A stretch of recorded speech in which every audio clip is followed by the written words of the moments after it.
फरवरी का महीना चल रहा है। यह महीना अपनी किस्मत आजमाने का यानी अपने प्यार का इजहार करने का होता है, जिसमें couple rose day, propose day, Valentine day सहित आदि मनाते हैं। तो वहीं कुछ लोग इसे सेलिब्रेट करने के लिए होटल में भी जाते हैं, लेकिन उन्हें वहां पुलिस का खतरा रहता है और वह अपने आप को होटल में सुरक्षित महसूस नहीं करते हैं। तो ऐसे कपल्स के लिए राहत की खबर यह है कि कपल्स आपसी सहमति से किसी भी होटल में आसानी से रह सकते हैं। सुप्रीम कोर्ट ने भी यह स्पष्ट किया है कि कोई भी कपल्स बिना शादी किए आपस में कहीं भी जाकर किसी भी होटल में रह सकता है, जिस पर कोई कानूनी कार्रवाई नहीं की जाएगी। अगर आप अपनी गर्लफ्रेंड के साथ किसी होटल में ठहरे हैं और पुलिस आपसे पूछताछ करने आती है तो घबराने की ज़रूरत नहीं है। अनमैरिड कपल का होटल में एक साथ रहना कोई जुर्म नहीं है। लिहाजा पुलिस को होटल में ठहरे किसी अनमैरिड कपल को परेशान या गिरफ्तार करने का कोई अधिकार नहीं है। वरिष्ठ अधिवक्ताओं का कहना है कि अनमैरिड कपल को एक साथ होटल में रहने और आपसी सहमति से शारीरिक संबंध बनाने का मौलिक अधिकार है। वकील साहब, लिविंग रिलेशनशिप में रहने के लिए क्या प्रावधान है, क्या कानून है? देखिए, माननीय उच्चतम न्यायालय नई दिल्ली के द्वारा लिव इन रिलेशनशिप को भी मान्यता दी गई है और कहा गया है कि कोई वयस्क अविवाहित लड़के लड़की भी अगर रिलेशनशिप में रहना चाहते हैं तो वो अपनी स्वेच्छा है उनकी, तो वो रिलेशनशिप में रह सकते हैं। इसमें कोई किसी प्रकार की कानूनी बाधा नहीं है।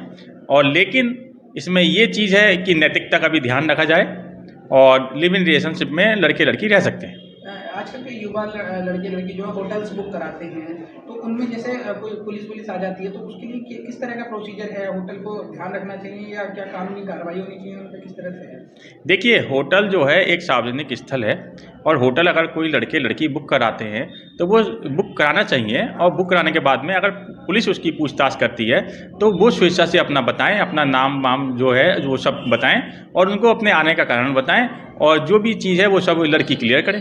उसमें कोई पुलिस को बताना तो उनको चाहिए। अच्छा, तो एक तरह से कह सकते हैं कि रह सकते हैं लिविंग रिलेशनशिप में और होटल्स वगैरह में भी आराम से रह सकते हैं, पुलिस की कोई कार्रवाई, कानूनी कोई कार्रवाई नहीं होगी। देखिए, कानूनी कार्रवाई तब होती है जब आवधिक रूप से उसको रखा जाए। अगर लड़की की बिना मर्जी के रखा जाता है तो वो कानूनी कार्रवाई पुलिस उसमें कर सकती है, लेकिन अगर लड़की की सहमति है, लड़की अपनी सहमति व्यक्त करती है तो वयस्क कपलों के लिए कोई कानूनी कार्रवाई नहीं है।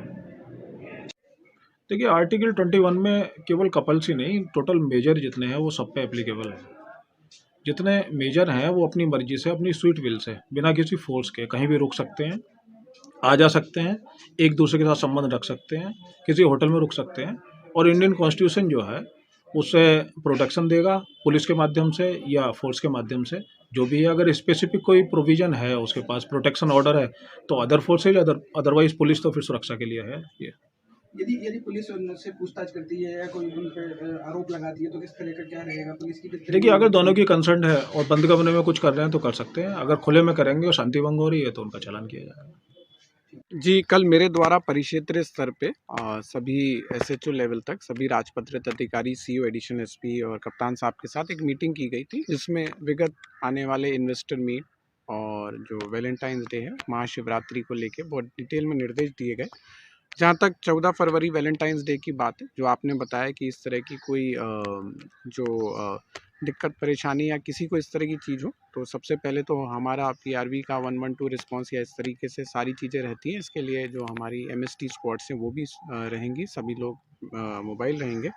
और साथ ही साथ जो इस तरह के कपल्स को या इस तरह की चीज़ को कुछ हैरेसमेंट की बात प्रकाश में आती है, तो उनके विरुद्ध जो है हम लोग को जो भी कार्रवाई करनी है, इसके संदर्भ में मुख्यालय स्तर से निर्देश आ गए हैं। और इसके अंदर जो है वहाँ पर पेट्रोलिंग, वहाँ पर पुलिस फोर्स का डिप्लॉयमेंट इत्यादि करा के इस चीज़ को इंश्योर कराया जाएगा कि कहीं पर भी लॉ एंड ऑर्डर क्या कोई भी इशू ना हो।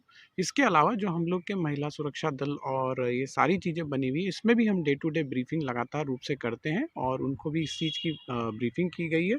लेकिन साथ ही साथ जो इस दौरान कभी इस तरह की चीज़ प्रकाश में आती है कि कोई व्यक्ति इस फेस्टिवल के नाम पे कोई अश्लीलता या इस तरह की चीज़ कर रहे हैं, तो उनके विरुद्ध भी सख्त विधिक कार्रवाई के निर्देश दिए गए हैं। जी बिल्कुल, इस संदर्भ के अंदर सभी को ब्रीफ भी कर दिया गया है, सबको इन पर्सन भी जैसा मैंने बताया एसएचओ लेवल के ऊपर ब्रीफ किया गया है और सभी लोगों को निर्देशित किया गया है कि इस संदर्भ के अंदर डाउन दी लेवल सभी को ब्रीफ कर दें और कोई भी ऐसी चीज़ ना हो जिससे कानून व्यवस्था की आप अप्रिय घटना हो, जो इस वैलेंटाइंस डे के उपलक्ष्य में ईदर पक्ष से अगर कोई भी, जैसा मैंने बताया कि कोई इस तरह की चीज़ करते हैं जो कि जो स्वेच्छा से जा रहे हैं या कुछ इस तरह की चीज़ है और उसके अंदर कोई रोकता है, या कोई इस त्यौहार के नाम के ऊपर अश्लीलता या कुछ ऐसी चीज़ करता है जिससे किसी भी युवती या किसी को भी परेशानी का सामना करना पड़ता है, तो दोनों केसेस के अंदर जो भी कार्रवाई करनी है इस संदर्भ के अंदर डाउन द लेवल तक निर्देशित कर दिया गया है।